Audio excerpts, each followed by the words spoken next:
हे भगवान, ये मैंने क्या कर दिया। पैसों की लालच में अपने ही पैरों पर कुल्हाड़ी मार ली मैंने।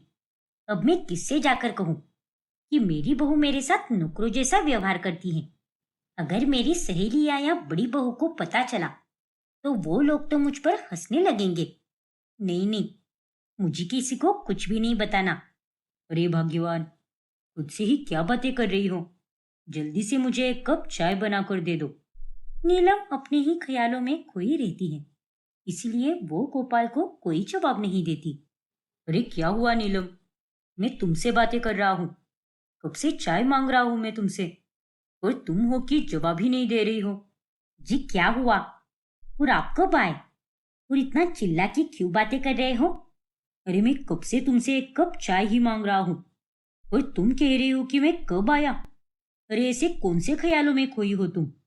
जी कुछ भी तो नहीं, बस थोड़ी सी परेशान थी।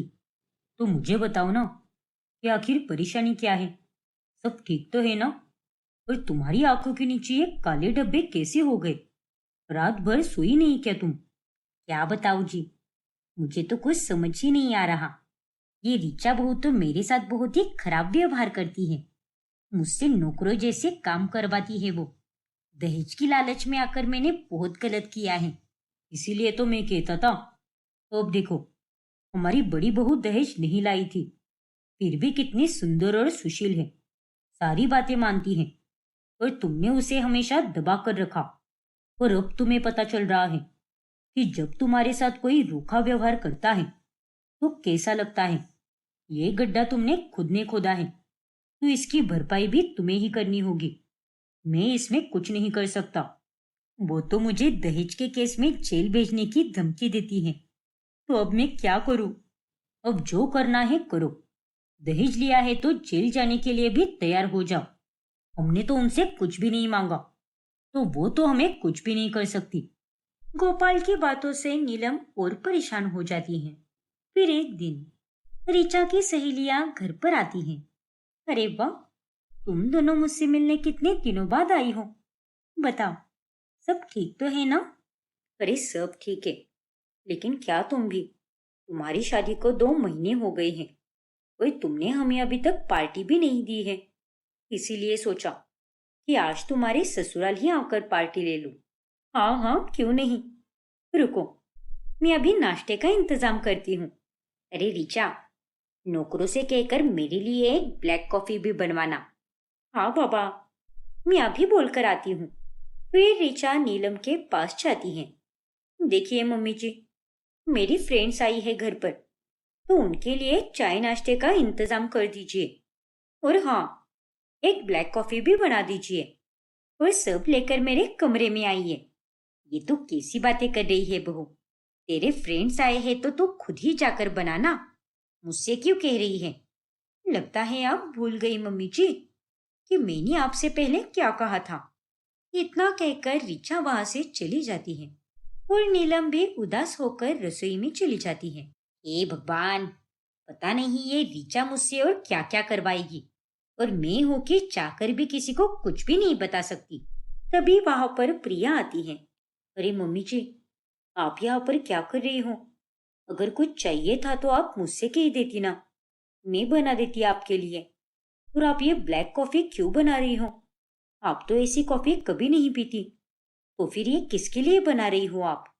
अरे कुछ नहीं बहू, मैं बस बना रही हूँ। तू जा, जाकर दूसरा कोई काम कर ले। नहीं मम्मी जी, मैंने सारे काम कर लिए हैं। पर आप बताइए ना, आप ये किसके लिए बना रही हो, और आप इतनी उदास क्यों लग रही हो। कई दिनों से देख रही हूं मैं आपको, आप मुझसे ढंग से बात भी नहीं करती, हमेशा चुपचाप रहती हो। आखिर क्या हुआ है आपको। मुझे माफ कर दे बहू, मैंने तेरे साथ ठीक से व्यवहार कभी नहीं किया, हमेशा तुझ पर गुस्सा किया। और अब भगवान मुझे उसी का फल दे रहा है। पैसों की लालच में आकर मैंने रीचा को इस घर की बहू बनाया, और अब वो मुझे जेल भेजने की धमकी देती है। और ये चाय और नाश्ता मैं उसी के लिए बना रही हूँ, और ये ब्लैक कॉफी भी, क्योंकि उसके कुछ फ्रेंड्स आए हैं घर पर। नहीं मम्मी जी, आप कुछ भी नहीं बनाएगी। आप जाइए यहाँ से। मैं हूं ना, मैं बना दूंगी सब कुछ। मेरे होते हुए आप काम करे ये बिल्कुल अच्छा नहीं लगता।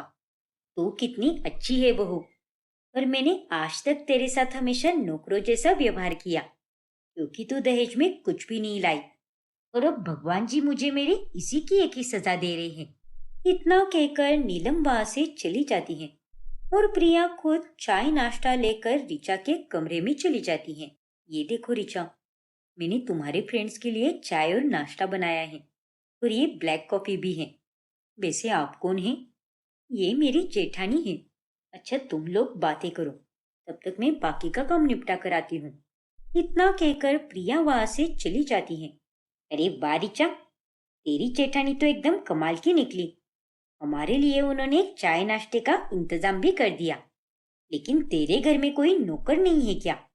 हाँ ऋचा, अरे तेरे मायके में तो कितने नौकर चाकर थे, फिर ससुराल का ये हाल क्यों है भला? यहाँ पर कोई नौकर नहीं है क्या? नहीं यार, यह सारे काम मेरी जेठानी ही करती है, और जो कोई काम बचता है वो मम्मी जी करती है। लेकिन मैं यहाँ पर कोई काम नहीं करती। वाह यार, तू तो एकदम लकी है जो तुझे ऐसा ससुराल मिला है। नहीं तो एक वो वर्षा है, उसके ससुराल वाले उसे आए दिन पीटते मारते, और वो लोग उससे नौकरों जैसे काम करवाते हैं। लेकिन इस मामले में तो तू एकदम लकी निकली जो तुझे इतना अच्छा ससुराल मिला। वो तो है। चलो, अब हम चाय नाश्ता कर लेते हैं, फिर उसके बाद हमें क्लास भी तो जाना है ना, वरना देर हो जाएगी। अरे इतनी भी क्या जल्दी है, थोड़ी देर और रुक जाओ ना। देखना तुम दोनों, दीदी खाने के लिए कुछ और बना कर लाएगी, तो तुम दोनों उसे खाकर ही जाना। नहीं यार, अगली बार आएंगे तो पक्का खाकर जाएंगे, पर इस बार नहीं, वरना देर हो जाएगी। ठीक है बाबा, अपना ख्याल रखना। फिर खुशबू और रेनू वहां से चली जाती हैं, और थोड़ी ही देर में प्रिया वहां पर खाना लेकर आती है। अरे, तुम्हारे फ्रेंड्स चले भी गए, लेकिन मैं उन दोनों के लिए खाना लेकर आई थी। तुमने उन्हें रोका नहीं क्या? नहीं दीदी, उनकी एक्स्ट्रा की क्लास थी, लेकिन कहकर गई है कि अगली बार खाकर जाएंगी। लेकिन आपने ये सब क्यों किया? मैंने तो मम्मी जी से कहा था ना कि वो सबके लिए चाय नाश्ता लेकर आए। ये तुम कैसी बातें कर रही हो ऋचा? ये काम हमारा है, और इसे हम ही करें तो अच्छा लगता है। इसे मम्मी जी से काम करवाना ठीक नहीं है ना। वो हमसे बड़ी हैं। वो सब मैं नहीं जानती दीदी। अगर मैंने ये बात मम्मी जी से कही थी, तो ये सब उन्हें ही बनाना चाहिए था ना। उनका काम वही करती तो अच्छा रहता। ये तुम कैसी बातें कर रही हो ऋचा? आखिर वो हमारी सास है। इस तरह से उनसे काम करवाना सही नहीं है। तो उन्होंने जो मेरे साथ किया है वो सही है क्या? जब सूरज जी मुझसे शादी नहीं करना चाहते थे, तब उन्होंने जबरदस्ती मेरी जिंदगी बर्बाद क्यों की? अरे सूरज जी ने आज तक मुझसे एक बात भी नहीं की है, और वो मुझे कभी पत्नी का दर्जा देंगे भी नहीं। इसीलिए मैं मम्मी जी पर बहुत गुस्सा हूँ। देखो ऋचा, वो मेरे साथ भी ऐसा ही व्यवहार करती हैं, लेकिन इसका मतलब ये थोड़ी ना है कि हम भी उनके साथ उसी तरह व्यवहार करें। इसीलिए तुम अपनी ये जिद और पागलपन छोड़ दो। हम दोनों बैठकर कोई ना कोई हल जरूर निकालेंगे। इस पर कोई हल नहीं निकलेगा दीदी। मैं उनसे सच में प्यार करने लगी हूँ, पर मेरी इस घर में कोई अहमियत नहीं है। तुम चिंता मत करो ऋचा, मैं देवर जी से बात करूंगी, और तुम्हारी इस डूबती नैया को किनारे जरूर लगाऊंगी। सच में दीदी? हाँ ऋचा, भरोसा रखो मुझ पर। इतना कहकर प्रिया वहां से चली जाती है। फिर शाम के समय जब सूरज ऑफिस से घर लौटता है, तभी क्या हुआ देवर जी, आज आप बहुत थके थके से लग रहे हो। कुछ नहीं भाभी, बस ऑफिस में आज ज्यादा काम था, इस वजह से सर में थोड़ा दर्द हो रहा है। प्लीज पानी ला कर दीजिए ना। हाँ हाँ, रुक जाइए, मैं अभी लेकर आती हूँ। फिर प्रिया पानी लेकर आती है। आप चिंता मत कीजिए देवर जी, मैं रीचा से कहकर आपके लिए गर्मा गर्म चाय बनवा देती हूँ। फिर उसके हाथ की चाय पीते ही आपकी सारी थकान मिट जाएगी। ये आप कैसी बातें कर रही हो भाभी? मुझे रीचा के हाथ की कोई चाय नहीं पीनी, और अगर चाय पीनी है तो आप ही बना दीजिए, वरना मैं वो चाय पीऊंगा ही नहीं। ये आप कैसी बातें कर रहे हो देवर जी? रीचा आपकी पत्नी है, और अगर आप ही उसके हाथ की चाय नहीं पियोगे तो ये उसके साथ नाइंसाफी होगी ना। नाइंसाफी उसके साथ नहीं, मेरे साथ हुई है भाभी। शुरू से ही मैं उससे शादी नहीं करना चाहता था, पर मम्मी ने जबरदस्ती मेरी शादी करवा दी और उस भैंस को मेरे गले बांध दिया। पर मुझे उसके साथ बिल्कुल भी नहीं रहना। पर आखिर क्या बात है देवर जी? उसकी बोली विचार आपको पसंद नहीं आई क्या? बोली विचार तो सब ठीक ही है भाभी, पर उसका वजन तो देखो। मेरे फ्रेंड्स मेरा मजाक उड़ाते हैं, कहते हैं कि मैंने पैसों की लालच में आकर आटे की बोरी से शादी कर ली और भैंस के साथ सोते सोते पापड़ बन जाऊंगा। वैसे वो लोग भी गलत नहीं कहते भाभी। ऋचा का वजन 100 किलो से भी ज्यादा है और मेरा वजन सिर्फ 65 किलो है। अब आप ही बताओ, कहाँ से हमारी जोड़ी जमती है? मम्मी ने तो मुझे फंसा दिया है। पर अगर उसका वजन कम हो जाए तो तब तो खुशी की बात होगी ना भाभी, और तब मुझे उससे कोई एतराज नहीं होगा। पर उसका एटीट्यूड तो देखो, वो खुद पर जरा भी ध्यान नहीं देती और यही बात हमेशा मुझको गुस्सा दिलाती रहती है। मेरे दोस्तों की पत्नियों को देखो, कितनी मॉडर्न है वो, किसी हीरोइन से कम नहीं लगती।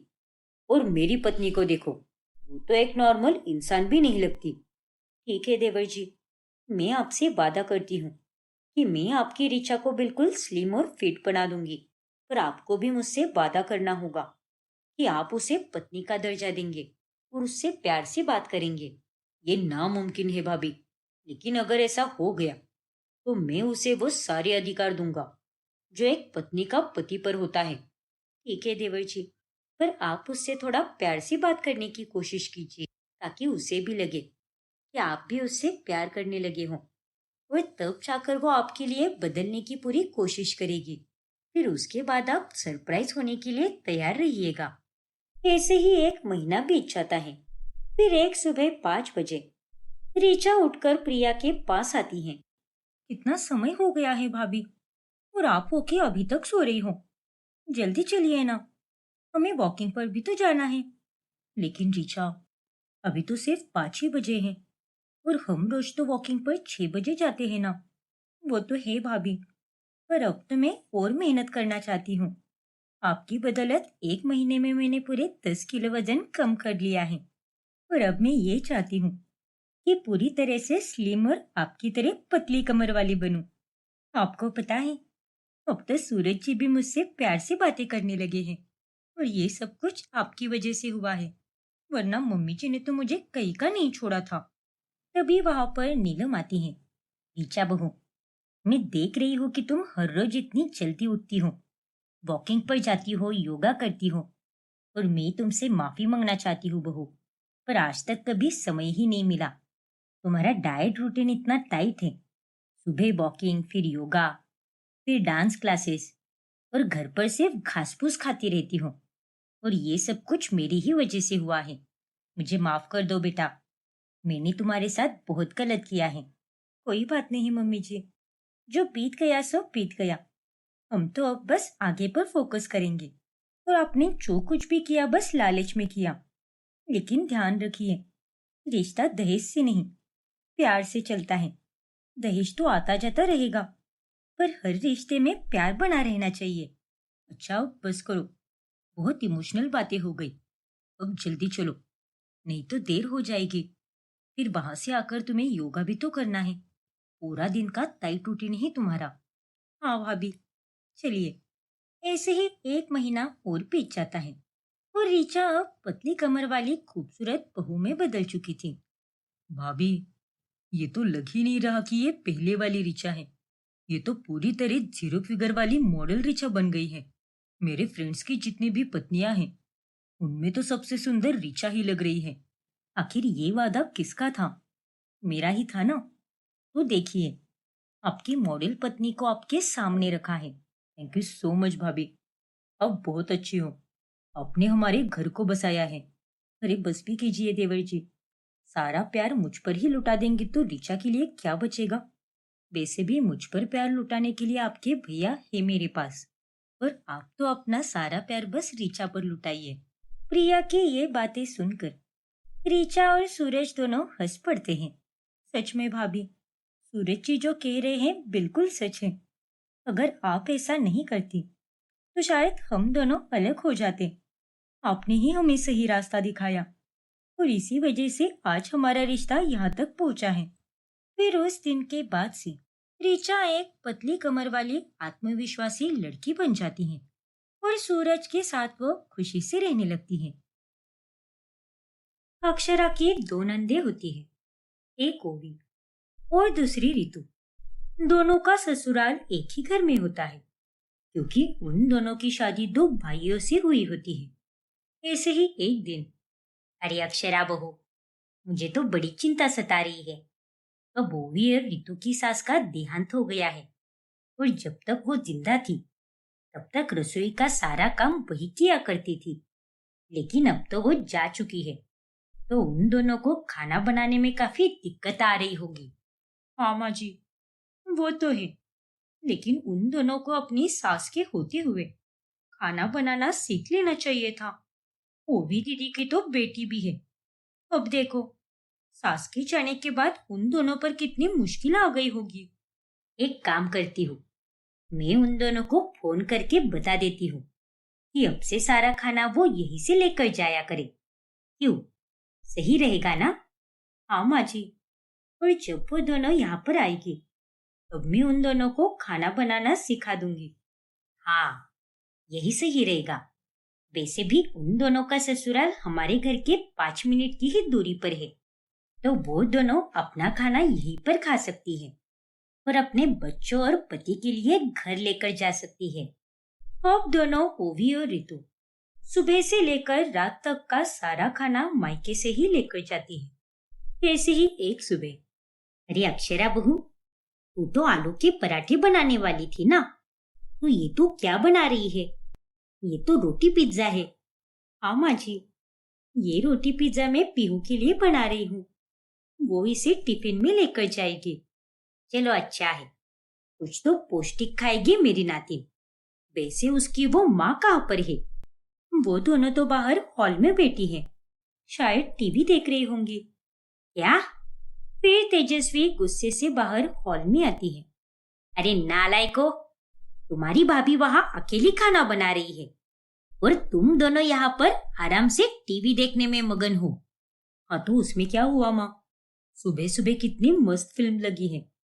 मैं तो कहती हूँ कि आप भी आओ, हमारे साथ बैठकर पिक्चर देखो। चुप हो जा। माना कि तुम दोनों को खाना बनाने को नहीं आता, लेकिन तुम उसे सीख तो सकती हो ना। सब्जी काटना, बर्तन धोना, कई सारे काम होते हैं जो करके तुम अक्षरा का बोझ हल्का कर सकती हो। ठीक है माँ, अब आप प्रवचन मत शुरू करो, हम जा रहे हैं रसोई में। फिर उसके बाद ओवी और ऋतु दोनों रसोई में जाकर अक्षरा की मदद करती है और साथ ही वो उससे खाना बनाना भी सीखती है। चलिए, हो गया सारा खाना पैक। और ये रहे दोनों नंदोई जी के डब्बे और ये पीहू का डब्बा। अरे ये क्या, हमारे पतियों के लिए सिर्फ एक एक डब्बा? नहीं नहीं, एक एक डब्बे में कुछ नहीं होने वाला। हाँ अक्षरा, शायद तुम्हें पता नहीं होगा कि हम दोनों के पति फील्ड विजिट का काम करते हैं, इसीलिए उन दोनों को बहुत भूख लगती है। हाँ अक्षरा, इसीलिए माँ जी उन दोनों को ज्यादा खाना दिया करती थी, ताकि अगर उनके किसी दोस्त ने टिफिन ना लाया हो तो वो उन्हें भी खिला सके। अब आप दोनों के लिए दो दो डब्बे पैक कर दो और हम दोनों के लिए 3 दे दो। आज तुमने इतना स्वादिष्ट खाना बनाया है, इसीलिए हमें भी एक एक्स्ट्रा डब्बा दे देना, यानी कुल मिलाकर 7 डब्बे दे दो हमें। और हाँ, 8वां डब्बा पीहू का देना। अरे, अब इस तरह से क्या देख रही हो? जल्दी दो, हमारे पास टाइम नहीं है। फिर शाम में भी 5 डब्बे तैयार करके रख देना। और हाँ, सुबह तो हमने काम कर दिया, लेकिन सब्जी काटने के लिए हम शाम को नहीं रहेंगे। हाँ अक्षरा, वो हमें थोड़ा काम है, इसीलिए खाना बनाने का सारा काम तुम ही कर लेना। ठीक है दीदी, कर लूंगी मैं। इतना कहकर वो दोनों सारे डब्बे लेकर वहां से चली जाती है। अब ऐसे ही ओवी और ऋतु दोनों बहनें अपने मायके से ही दिन रात का सारा खाना लेकर जाती हैं। ऐसे ही 15 दिन बीत जाते हैं। अरे ओवी, एक कप चाय मिलेगी क्या? बहुत सरदर्द हो रहा है। ठीक है यश, अभी लाती हूँ अक्षरा से बनवा कर। ओफो अभी, बस चाय ही तो बनानी है, तो तुम उसे यहाँ पर भी बना सकती हो ना। उसके लिए तुम्हें अपने मायके जाने की क्या जरूरत है? और मुझे अच्छे से पता है कि तुम्हें चाय बनानी आती है। हाँ यश, लेकिन अब जब तुमने चाय मांगी है तो मैं सबके लिए ही लेकर आती हूँ ना। साथ में अक्षरा से थोड़ा नाश्ता भी बनवा दूंगी। तुम भी ना। फिर ओवी अपने मायके जाकर चाय के साथ नाश्ता भी पैक करवा कर लाती है। फिर शाम होने पर, हे भगवान, जो आटा 3-3 महीने जाता था वो तो एक हफ्ते में ही खत्म हो गया। अब मैं क्या करूं? अक्षरा की ये बात तेजस्वी सुन लेती है। और तभी, अक्षरा बहू, तू सब्जी देख, तब तक मैं आटा पिसवा कर लाती हूँ चक्की से। क्योंकि अगर दोनों दामादों को खाना नहीं भेजा तो अच्छा नहीं लगेगा। अरे आप ये कैसी बातें कर रही हो माँ जी? आपको तो पहले से ही आंखों का प्रॉब्लम है, और रात के अंधेरे में आप कहाँ पर जाओगी? आप रहने दीजिए, मैं आती हूँ आटा पिसवा कर, और तब तक आप सब्जी पर ध्यान देना। ठीक है बहू, अगर ये दोनों निकम्मी लड़कियां यहाँ पर होती तो आज तो मैं उन्हें ही भगाती आटा पिसवाने। पता नहीं दोनों कहाँ मर गई है, काम चोर कही की। अक्षरा फौरन जाकर आटा पिसवा कर लाती है। अब ऐसे ही जो राशन लंबे समय तक टिकता था वो तो अब कुछ ही दिनों में खत्म हो जाता है। फिर एक दिन अक्षरा का पति अभिजीत जब अपने दोस्त को घर पर डिनर के लिए लेकर आता है, तभी, अरे क्या हुआ अक्षरा, तुमने मुझे यहाँ अंदर क्यों बुलाया? ऐसी क्या बात करनी है तुम्हें? वो अभिजीत, खाना बनाने के लिए राशन ही नहीं है। घर का सारा राशन खत्म हो चुका है, और मैं तो तुम्हें अभी फोन ही करने वाली थी कि तब तक तुम घर पर भी आ गए। ये तुम क्या बोल रही हो अक्षरा? अरे इतना खाना हमारे यहाँ पर कौन खाता है? पिछले 1 महीने में ना जाने कितनी बार हमने राशन लाया है, और अब 5 दिन पहले ही तो लाया था सारा राशन। फिर एकदम से सब कुछ खत्म कैसे हो गया? अब मैं तुम्हें क्या बताऊं अभिजीत? जाने दो। अगर तुम मुझे पहले ही बताते कि तुम अपने दोस्त को लेकर आने वाले हो तो मैं खुद ही बाहर जाकर राशन लेकर आती। जाने दो अक्षरा, कोई बात नहीं। एक काम करता हूँ, सारा खाना बाहर से ही मंगवाता हूँ, क्योंकि अब यही ऑप्शन बचा है। फिर अगले दिन, ये सब क्या चल रहा है माँ? उनके घर पर रोजाना यही से खाना चाहता है। अरे एक दिन में 1 महीने जितना राशन खाने वाला घर बन चुका है हमारा, और ऐसे में ओवी दीदी और रितु दीदी को कुछ समझता नहीं क्या? उन्हें भी घर में थोड़े पैसे देने चाहिए ना, या फिर थोड़ा राशन ही लाकर देना चाहिए। हाँ माँ जी, एक प्रकार से देखा जाए तो अभिजीत की बात भी सही है, क्योंकि हमारा घर तो अभिजीत की तनख्वाह और पापा जी की पेंशन से ही चलता है, और ऐसे में हमारे सारे पैसे राशन पे ही बर्बाद हो रहे हैं। ऊपर से कुछ सेविंग भी नहीं हो पा रही। हाँ बच्चों, मैं तुम दोनों की बात समझ सकती हूँ, लेकिन अब मैं भी क्या करूँ? एक वक्त पर तो लड़के से पैसे मांग भी सकते हैं, लेकिन ब्याही हुई लड़की से पैसे कैसे मांगू मैं? मेरी बेटियों को तो मैं अच्छे से जानती हूँ कि दोनों की दोनों बेअकल है, लेकिन मेरे दामादों को तो थोड़ी अकल होनी ही चाहिए थी कि जहाँ पर खाते हैं वहां पर राशन के लिए थोड़े पैसे भी दे दे। वही तो माँ, दोनों दीदियां तो है ही बेअकल, लेकिन कम से कम यश जीजू और आदित्य जीजू में तो उतनी समझ होनी चाहिए थी। माफ कर दे बेटा, मुझे नहीं पता था कि उन्हें खाना देने से हमें इतनी दिक्कत हो सकती है। अगर तुझे पैसों की इतनी ही समस्या है तो मैं मेरे गहने बेच दूं क्या? अरे नहीं माँ, ये आप क्या बोल रही हो? और आप माफी मत मांगिए, मुझे इतनी भी समस्या नहीं हो रही। मैं तो बस बता रहा हूँ आपको। ठीक है बेटा, लेकिन ज्यादा कुछ हो तो मुझे बता देना। ऐसे ही दिन गुजरते जाते हैं।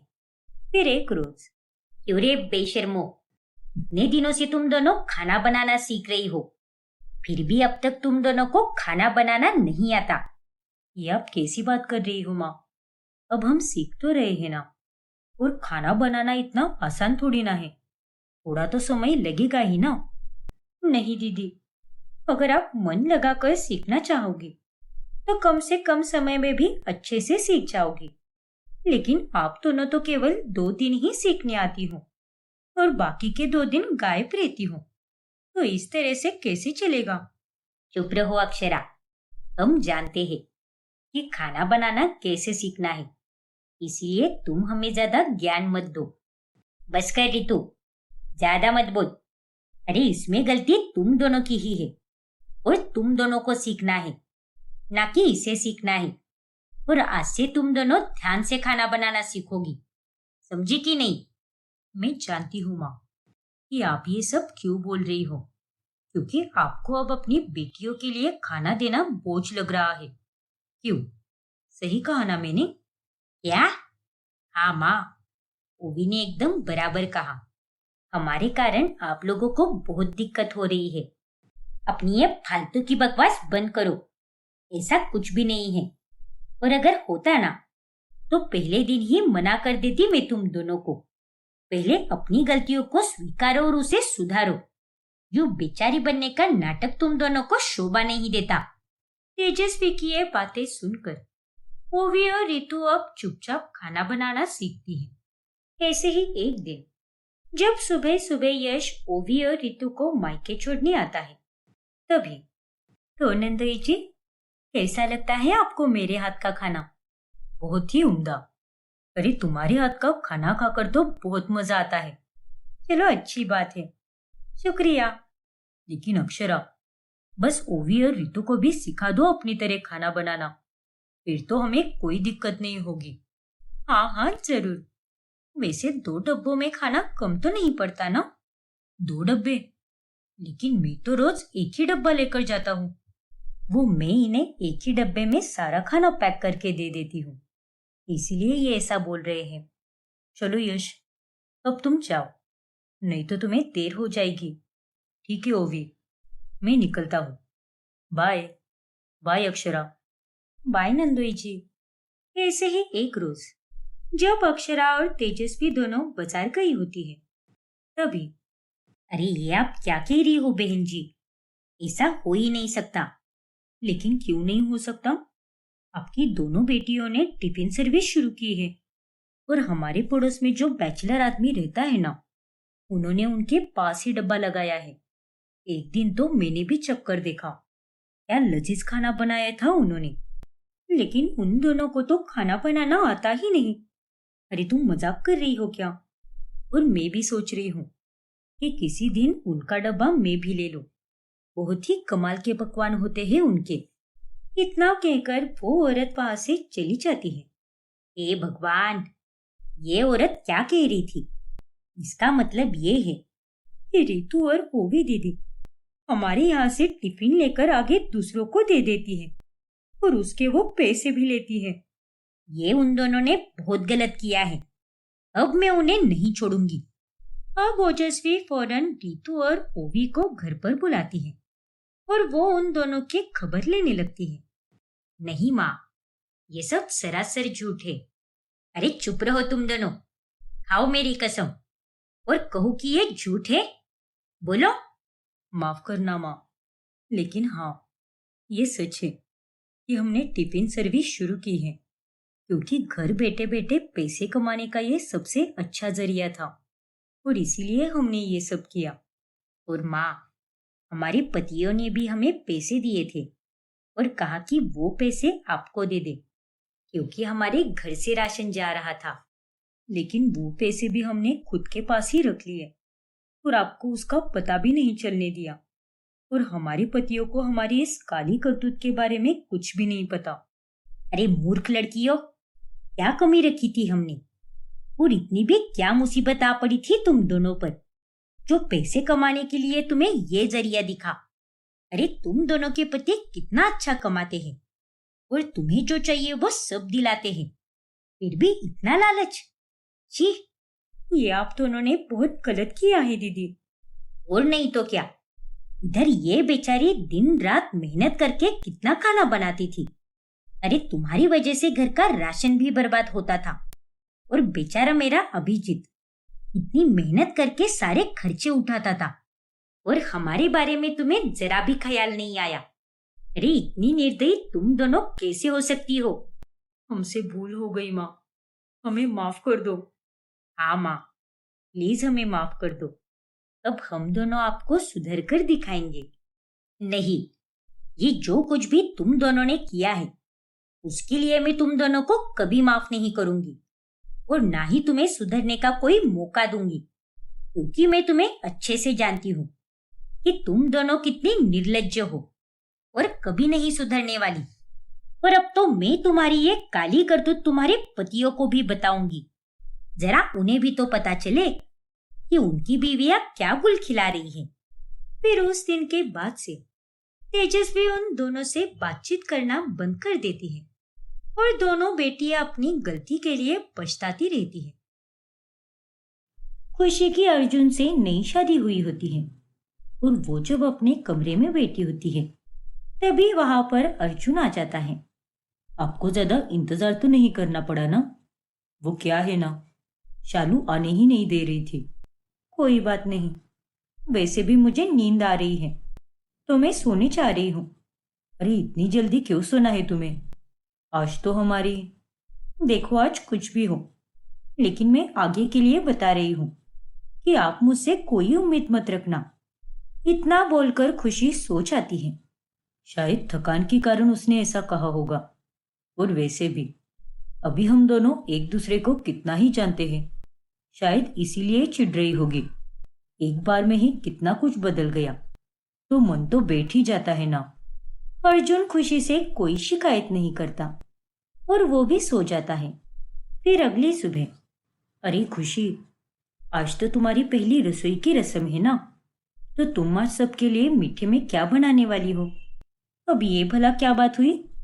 मेरी पहली रसोई की रस्म है तो ये कहाँ पर लिखा है क्या कि सबके लिए कुछ मीठा ही बनाना चाहिए? मुझे मीठा बिल्कुल भी नहीं पसंद और मुझे मीठा बनाना आता भी नहीं है। अरे वैसी बात नहीं है खुशी, लेकिन पहली रसोई की रस्म में मीठा इसीलिए बनाया जाता है ताकि नई बहू अपने रिश्तों में मिठास घोले और अपने घर वालों को मीठा खिलाकर उनके साथ नया रिश्ता शुरू करे। इसीलिए ये रस्म होती है। मुझे इन रस्मों की कुछ भी नहीं पड़ी है और मुझे जो बनाने आता है वो सिर्फ मेरी ही पसंद का आता है और मैं अपनी पहली रसोई की रस्म के लिए सबके लिए कुछ तीखा ही बनाऊंगी जो मुझे अच्छे से आता है। अब आप ही देख लो कि ये रस्म करवानी है या नहीं। अरे नहीं बहू, ऐसे मत बोल, हमें तो बस रस्म करवानी थी, लेकिन अब तुझे जो आता है तू वही बना दे। हमारे लिए तो वही रस्म हो जाएगी। ठीक है, फिर मैं सबके लिए कुछ खाने के लिए बनाती हूँ। खुशी सबके लिए बेरुखी से पहली रसोई की रस्म करती है। फिर कुछ दिनों के बाद जब खुशी अपने कमरे में आराम से बैठी होती है तभी वहां पर अर्जुन आता है।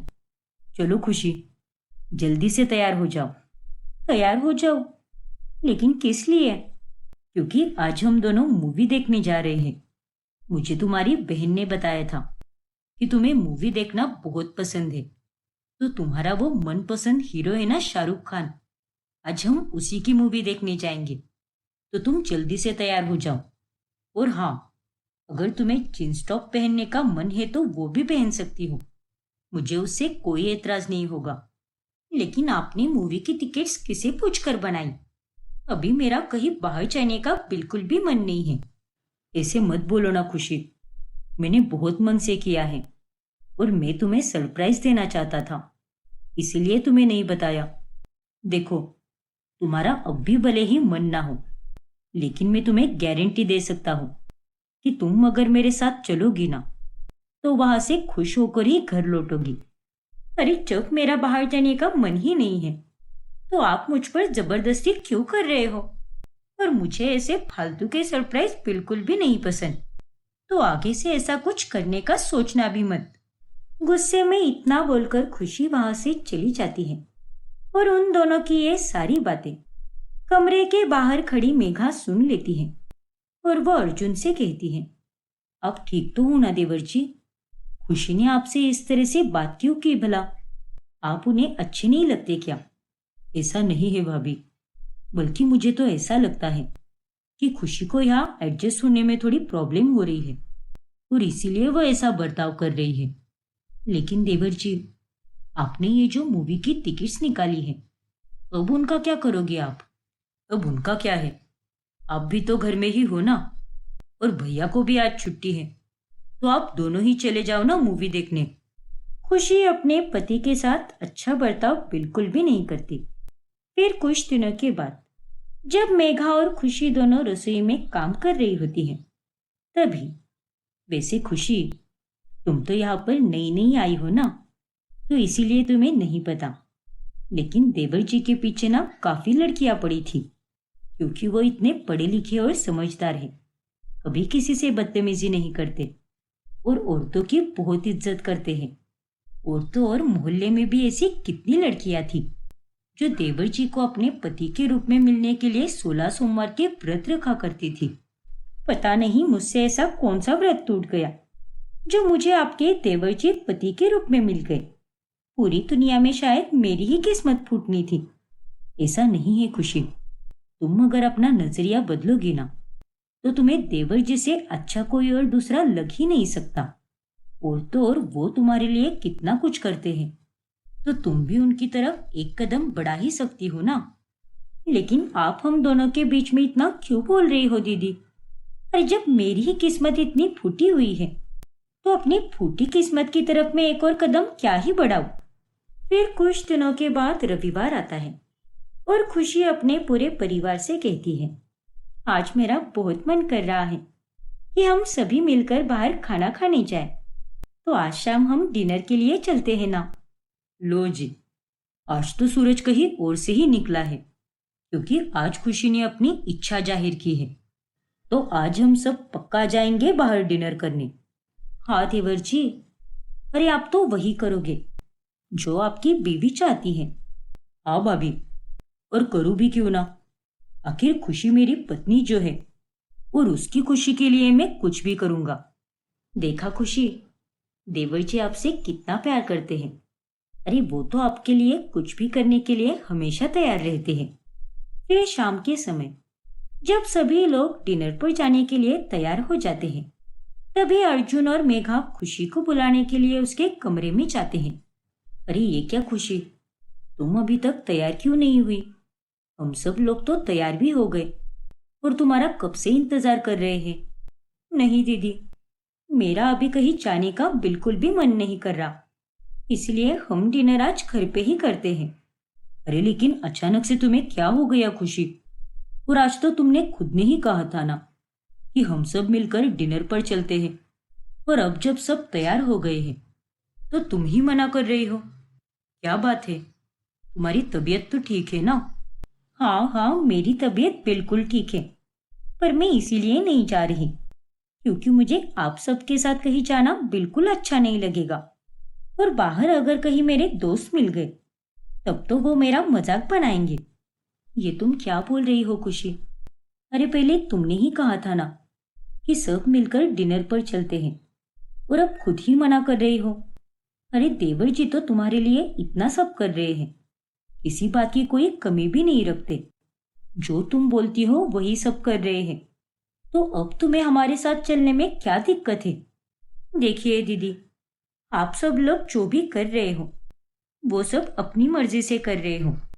मैं क्या किसी के साथ जबरदस्ती करती हूँ क्या कि मेरे लिए ये करो या वो करो? और आप लोगों के साथ बाहर डिनर पर जाने से अच्छा मेरे लिए यही होगा कि मैं घर पर बैठकर दाल चावल ही खा लूं। लेकिन खुशी, अब हम तुम्हारा परिवार है, और कोई अपने परिवार के बारे में ऐसा कैसे बोल सकता है? अरे जब परिवार और पति ही ऐसा मिला हो तो मैं कोई कुछ बोल नहीं सकती क्या? और मैं ये बिल्कुल भी नहीं चाहती कि बाहर वाले भी कुछ बोलना शुरू करें, और इसीलिए मैं आपके परिवार के साथ या फिर आपके देवर के साथ कहीं भी जाना पसंद नहीं करूंगी। लेकिन खुशी, अरे भाभी, बात को बढ़ाने का कोई मतलब नहीं है। जब खुशी ने साफ साफ बोल ही दिया है कि वो हमारे साथ कहीं नहीं जाना चाहती, तो हम खुशी के साथ जबरदस्ती कैसे कर सकते हैं? उसके मन के खिलाफ भी तो जाना सही नहीं है ना। आप चिंता मत कीजिए, मैं सबको जाकर बोल देता हूँ कि हम कहीं बाहर नहीं जा रहे। खुशी के इस बर्ताव से सबको काफी बुरा लगता है। फिर कुछ दिनों के बाद अर्जुन का दोस्त मयांक घर पर खाना खाने आता है। वैसे अर्जुन, मानना पड़ेगा तेरी किस्मत को। भाभी जी तो बहुत सुंदर दिखती है, लेकिन खाना तो इन्होंने बहुत ही बेस्वाद बनाया है। अरे मुझे तो ये खाना बिल्कुल भी अच्छा नहीं लगा। ये तुम क्या कह रहे हो मयांक? मुझे तो खुशी के हाथ का खाना बहुत ही स्वाद लगता है। और ये तू नहीं, बल्कि तेरे अंदर का भाभी जी का डर बोल रहा है। वरना तो तू भी अच्छे से समझ ही रहा है कि भाभी जी कितना बुरा खाना बनाती है। ऐसा नहीं है मयांक, मैं खुशी से डर नहीं रहा। अरे तेरी शक्ल से साफ दिखाई दे रहा है कि तुझे भाभी जी से कितना डर लगता है।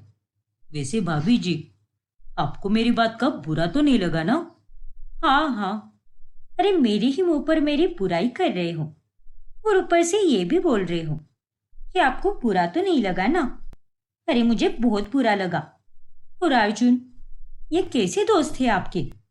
आपके सामने मेरी कितनी बुराई कर रहे हैं और आप हो कि इन्हें कुछ भी नहीं बोल रहे। अरे सब कुछ भी नहीं है खुशी, ये मयांक तो बस मजाक कर रहा है।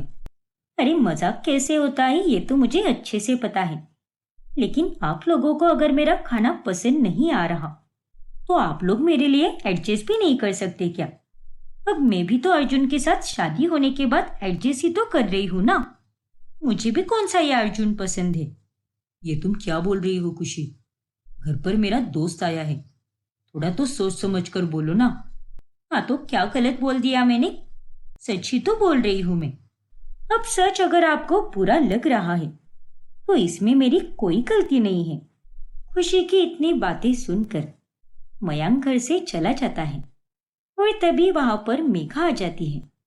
देखो खुशी, तुम्हारा दिल जीतने की मैं अब तक बहुत कोशिश कर रहा था, लेकिन अब मुझे नहीं लगता कि मैं तुम्हारा दिल कभी जीत भी पाऊंगा। अरे तुमने अपने मन में मेरे लिए इतनी नफरत भर रखी है कि तुम मेरा प्यार कभी नहीं देख पाओगी। इसलिए प्लीज अब तुम इस जबरदस्ती के रिश्ते में मत रहो। मैं तुम्हें आजाद करता हूँ। अरे नहीं अर्जुन, ये आप क्या कह रहे हो? अरे मैं तो वही कह रहा हूँ जो तुम चाहती हो, और जबरदस्ती के ऐसे रिश्ते का कोई फायदा नहीं है खुशी। नहीं अर्जुन, ये रिश्ता जबरदस्ती का नहीं है। मैं भी आपको बहुत पसंद करती हूँ और इतने दिनों से मैं सख्ती से इसीलिए बर्ताव कर रही थी ताकि मुझे ये पता चल सके कि आप मुझे मनाने के लिए किस हद तक जा सकते हो। मैं तो बस आपको परख रही थी और कुछ भी नहीं। इसीलिए मुझे इस रिश्ते को खत्म नहीं करना है। क्या तुम इतने दिनों से बस मुझे परख ही रही थी? अरे मैंने दिल से कोशिश की और तुम मुझे परख रही थी। अरे रिश्ते में कभी परखा नहीं जाता, बल्कि अपनी कमियों को अपनाया जाता है। हाँ खुशी, तुम तो कहती हो कि अपने पति से प्यार करती हो और उसे दुख भी पहुंचा रही थी। अरे इतने दिनों में तुम्हें तेवर जी का प्यार नहीं दिखा क्या? अरे भाभी, खुशी को मेरा प्यार कैसे दिखेगा? उसने तो अपनी आंखों पर पता नहीं कौन सी पट्टी बांध रखी थी। लेकिन अब बस, अब मैं खुद को और दुख नहीं दे सकता। मुझे माफ कर दीजिए। मैं जानती हूँ कि मैंने बहुत गलत किया है, लेकिन मेरा यकीन मानिए, मैं आपसे सच में बहुत प्यार करती हूँ और अब तक मैंने जितना भी आपका दिल दुखाया है मैं उसकी पूरी भरपाई करूंगी। नादानी में आकर मैंने ये गलती तो कर दी, लेकिन अब मैं उसे सुधारना चाहती हूँ। हाँ खुशी, तुम्हारे लिए तो यही सही रहेगा, क्योंकि एक तरफा कोशिश कहीं ना कहीं जाकर रुक ही जाती है, जैसे देवर जी की अभी रुक गई। और अगर तुम्हें अपनी गलती का एहसास हो गया है तो अब बिखरे हुए रिश्ते को तुम ही संभाल सकती हो। हाँ दीदी, आप सही कह रही हो, लेकिन मैं अब सब ठीक कर दूंगी। देवरानी को देवर पसंद तो था, लेकिन अब तक वह बस उसे नापसंद होने का नाटक कर रही थी। और जब उसे अपनी गलती का एहसास हुआ तो खुशी ने अपनी गलती भी सुधारी